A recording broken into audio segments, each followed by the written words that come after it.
ઘણીવાર એવું બનતું હોય છે કે જમ્યા બાદ આપણે જે રાઈસ બનાવ્યા હોય, ભાત બનાવ્યા હોય એ થોડા બચી જતા હોય છે.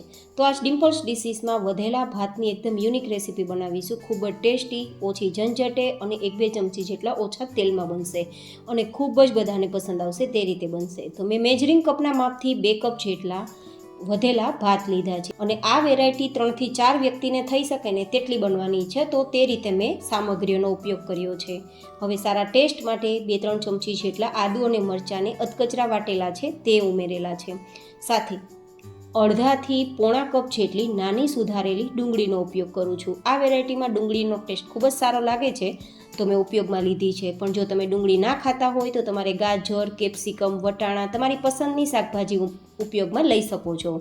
હવે અહીંયા થોડા લીલા ધાણા ઉમેરેલા છે અને અહીંયા 1 નંગ જેટલા લીંબુના રસનો ઉપયોગ કરીશું. એકદમ ખટાશવાળી અને થોડી હલકી મીઠાશવાળી આ વેરાયટી ખૂબ જ સારી લાગે છે. તો 1 નંગ જેટલા લીંબુનો રસ ઉમેર્યા બાદ આપણે થોડી મીઠાશ પણ ઉમેરવાની રહેશે. મેં 1 ચમચી જેટલી ખાંડ ઉમેરેલી છે.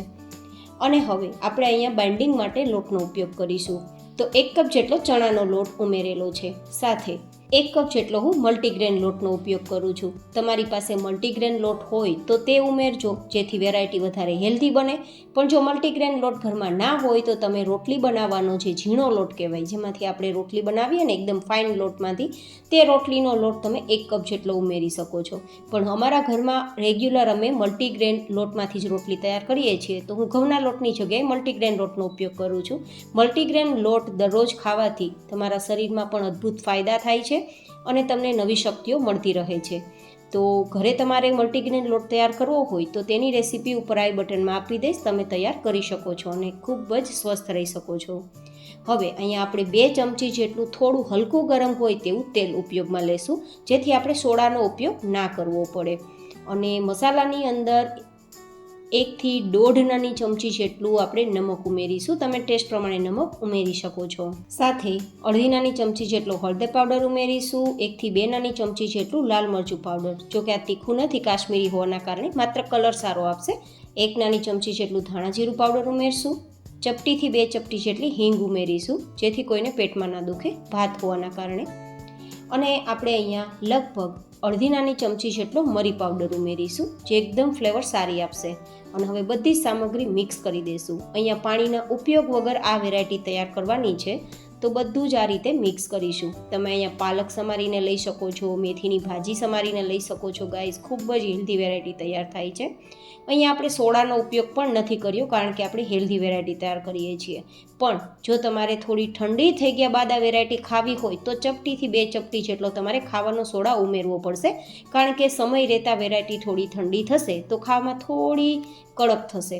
તો જો ગરમા ગરમ તમારે ખાવી હોય તો સોડાનો ઉપયોગ કરવાની જરૂર નથી, પણ ઠંડી ખાવી હોય તો ચપટીથી 2 ચપટી જેટલો સોડા જરૂરથી ઉમેરજો, કારણ કે ઘણા લોકો આવી વેરાયટીઓ ટિફિન બોક્સમાં પણ આપતા હોય છે, કારણ કે ટિફિન બોક્સમાં પણ લઈ જવા જેવી આ વેરાયટી તૈયાર થશે. તો આ બેઝ સરસ ભેગું થઈ ગયું છે, તો આપણે થોડું બેઝ હાથમાં લેવાનું છે. પણ હાથમાં થોડું આ ચીપકશે તો પહેલાં થોડો તેલવાળો હાથ કરવાનો અને પછી હાથમાં બેઝ લેવાનું અને પછી આ રીતે એકદમ પાતળી થેપલી કરવાની. આજે આપણે એકદમ ઓછા તેલમાં વેરાયટી તૈયાર કરવાના છીએ ને, તો બને તેટલી પાતળી તૈયાર કરવાની, તો અંદર સુધી આપણે કૂક કરી શકીએ તેલના ઓછા ઉપયોગથી. તો આ રીતે થેપલી કર્યા બાદ આપણે મેંદુવડાની જેમ વચ્ચે થોડો હોલ કરી દેવાનો છે, સારા ડેકોરેશન માટે. જો કે હોલ કરવું ઓપ્શનલ છે. અને ઉપરથી થોડા આપણે તલ લગાવી દઈશું. સારું લુક પણ આવશે અને હેલ્ધી પણ રહેશે. અને થોડા સારા ડેકોરેશન માટે હું અહીંયા ચીલી ફ્લેક્સ થોડા આ રીતે લગાવી દઉં છું. જોકે ચીલી ફ્લેક્સ ઉમેરવા ઓપ્શનલ છે. તો આ રીતે આપણી વેરાયટી તૈયાર થઈ જાય પછી આપણે તેને એકદમ ઓછા તેલમાં તૈયાર કરવા માટે શેકવાના છીએ. તમે તળી પણ શકો છો, પણ એકવાર શેકીને તૈયાર કરજો. તમે હેલ્ધી વસ્તુ પણ ખાઈ શકશો અને ટેસ્ટી પણ ખાઈ શકશો.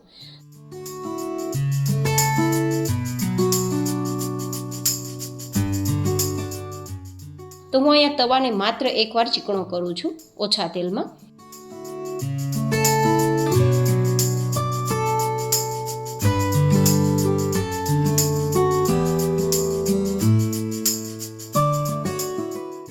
અને પછી મીડિયમ ગેસની ફ્લેમ પર આપણી થેપલી આ રીતે આપણે ગોઠવતા જશું. જેટલી સમય તેટલી ગોઠવવાની છે, જેથી આપણે ઓછા સમયમાં અને ઓછા ગેસના ઉપયોગથી આ વેરાયટી તૈયાર કરી શકીએ અને બનાવવામાં પણ ઝંઝટ ના થાય એટલા માટે.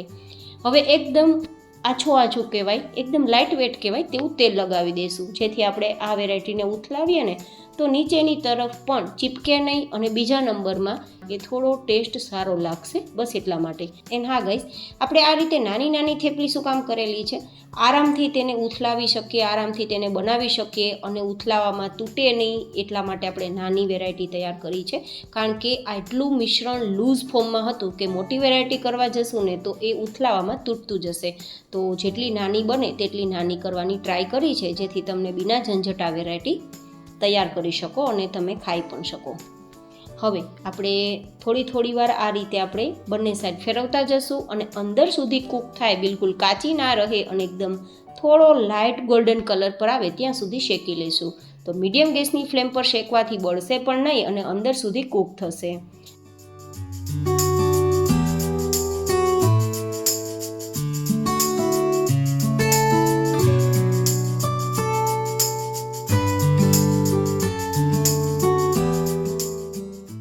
તો આ રીતે કૂક થઈ ગયા બાદ હવે આપણે તેને નીચે લઈ લઈશું.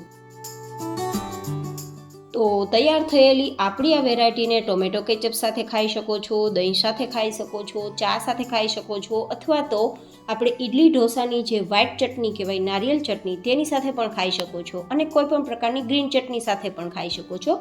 ખૂબ મજા આવશે. મેં તમને બધી જ ચોઈસ આપેલી છે. તો આજની વધેલા ભાતની વેરાયટી તમને કેવી લાગી મને કોમેન્ટ બોક્સમાં જરૂર તમારા ફીડબેક શેર કરજો.